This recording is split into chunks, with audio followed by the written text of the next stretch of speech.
games, play them, and look for the best. Today's episode is Iron Man the Game, developed and published by Sega. Yes, Sega. This game got released in 2008 and earned the GameSpot Award of the worst game for a good license. Yeah, I'm not joking. For this video, I'm using emulation footage on the PS2 emulator, so that's why the graphics look a little better than the original PS2 version. So let's start story. Iron Man game story follows the exact same story from the movie, but it starts 15 minutes after the movie with no explanation whatsoever. Now that doesn't bother me because I watched the movie dozens of times and I know everything about it, but if you haven't seen the movie, which I'm sure you did, then go watch it before you play the game. They did some changes here and there, but mostly the same. Here's the summary of the story. Iron Man gets captured by terrorists, meets a scientist named Jensen, helps him build the armor, Jensen dies, Iron Man escapes, and the same old story you heard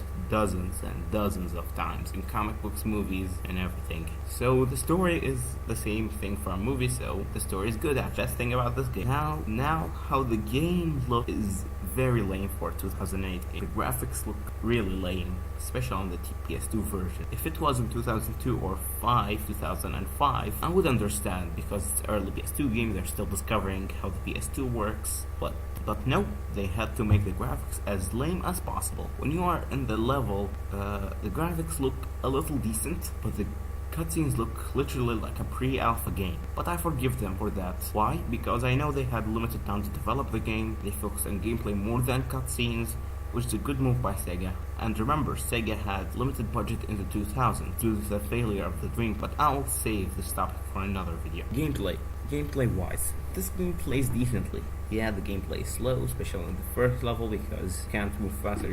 You're running in a suit of armor that's very large and heavy. Oh, this game introduced a new gameplay mechanic. This mechanic does not have a name. What is it simply is you press certain direction on the D-pad to turn on a specific ability. The abilities are armor system, increases your health, weapon system allows you to charge the chest repulsors, which makes you fly faster. The last one is called even, which turns all the systems on even power. But that's not all in the gameplay. It's basically you shoot people. Yeah, you shoot people, destruct something. It's very repetitive and goes throughout the entirety of the game. I'm not joking. And the bosses are kinda easy too, if you know what you are doing. And you must know what you are doing because the game is so easy. Not on the easy difficulty. On the normal difficulty is very easy. On the easy, it's a children's game. On the hard difficulty, I personally haven't played it on the hard difficulty, so I can't judge it from that point.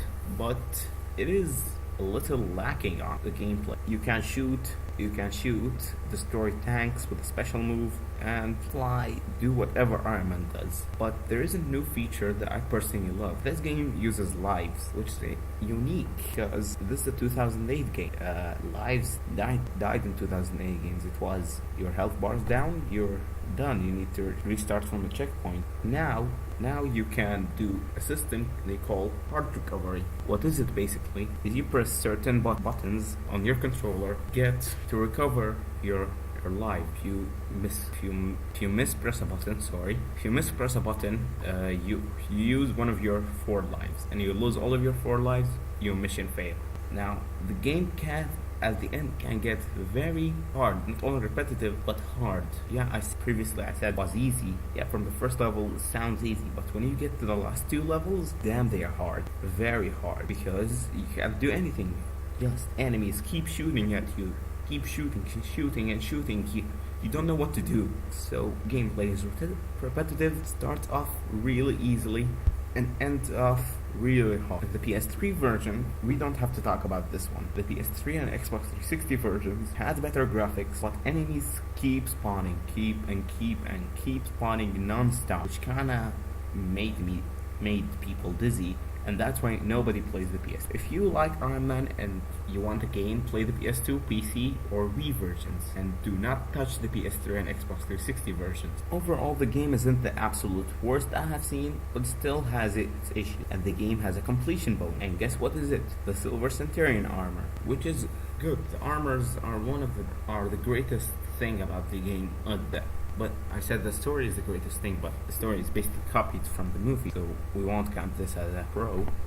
One of the biggest pros is the armor. You can play as Mark 1, 2, 3, and the suit from the movie, comic book Tin Can, comic book Iron Man, and the Silver Centurion, which I said is the completion bonus. So this is a nice selection of armor. So the pros, I say, it has decent gameplay mechanics, a nice selection of armors, and the cons, lame graphics, voice acting ripped exactly from the movie, with the fact they don't even need to use, and because they are lazy to use voice actors, and it feels like a budget game, does not feel like a good licensed title. So with that in mind, I give this game my rating of 5.5 over 10. Give it a look. Thank you for watching. I'll be uploading more of this series in the future. I hope you enjoyed this episode. So like, subscribe for the next video. Bye.